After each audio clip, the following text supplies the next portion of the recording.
Os fariseus interpretavam esse mandamento, e é por isso que lá no Sermão do Monte, em Mateus capítulo 5, o nosso Senhor Jesus Cristo, ele usa desse mandamento para explicar qual é a verdadeira interpretação da lei de Moisés. Jesus não está dando ali uma nova interpretação, mas a verdadeira, que foi distorcida pelos fariseus. E ele explica.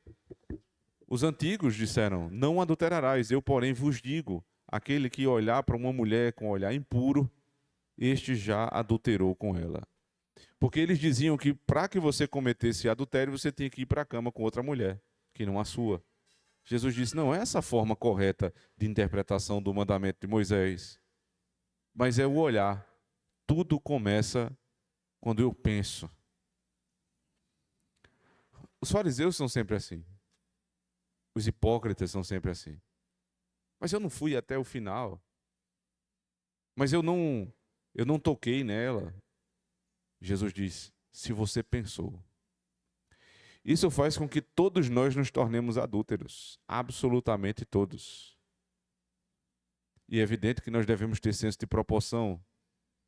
É claro que não é a mesma coisa você olhar para uma mulher e se controlar, e o outro que olha, deseja, seduz e leva para a cama. É claro que não é a mesma coisa.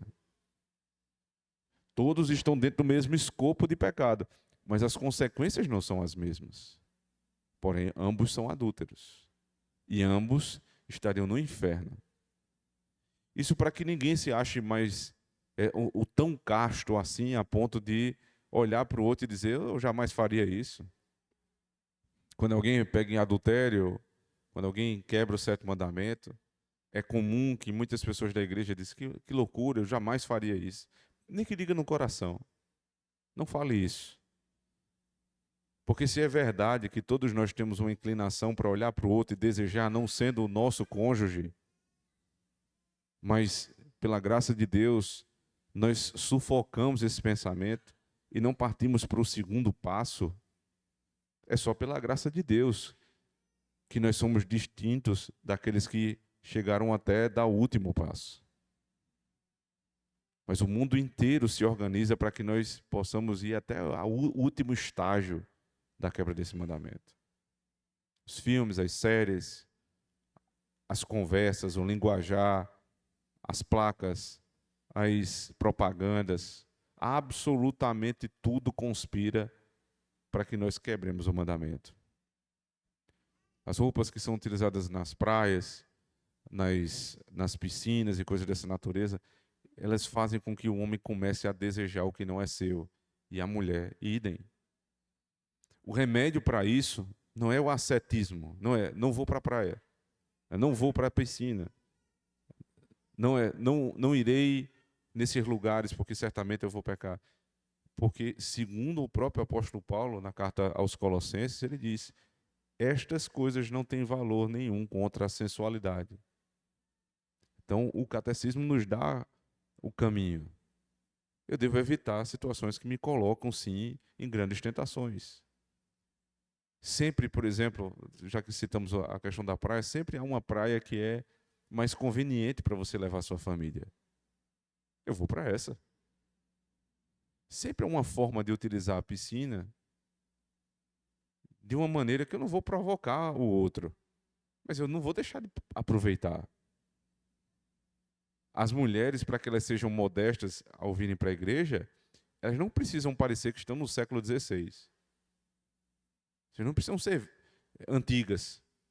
Eu não diria nem velhas, né? Porque velha tem mais a ver com idade, mas antigas. Vocês não precisam ser antiquadas. Vocês podem ser contextualizadas à nossa época e mesmo assim modestas e elegantes. E assim não provocar os homens, que são mais afeitos a pecar a partir dos olhos, mais do que as mulheres, que começam esse pecado justamente pelos ouvidos. E assim, irmãos, nós vamos tendo cuidado. E estes cuidados não provam que nós somos santos, que nós somos perfeitos, coisa dessa natureza. É justamente o contrário. Porque se nós fôssemos intocáveis a respeito desse mandamento, você poderia ir para a praia que você quisesse. Você poderia ir para o lugar que você quisesse. Você poderia se vestir ou ver pessoas vestidas da forma que elas estivessem. Isso não faria nenhuma mudança em você, porque você não estava suscetível à queda.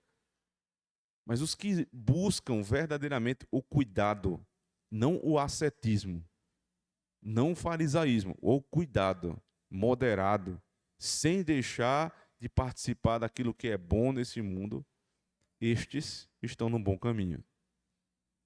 Porém, isso não nos garante nada. É possível que mesmo com todos esses cuidados, mesmo com toda a precaução que o catecismo acaba de nos ensinar, com a vestimenta, com os lugares, com o linguajar, com a temperança, que é a virtude que nos ensina a respeito do equilíbrio, como eu sou equilibrado naquilo que eu desejo, naquilo que eu busco, mesmo com todos esses cuidados.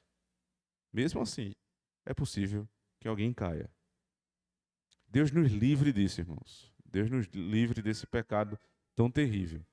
Mas estejamos cientes que qualquer um de nós é capaz de cometer o pecado relativo ao sétimo mandamento. Para que eu devo saber disso? Por que eu devo estar ciente? Para que eu me previna mais ainda. Só é possível cuidar a respeito do pecado quando eu estou ciente que ele existe.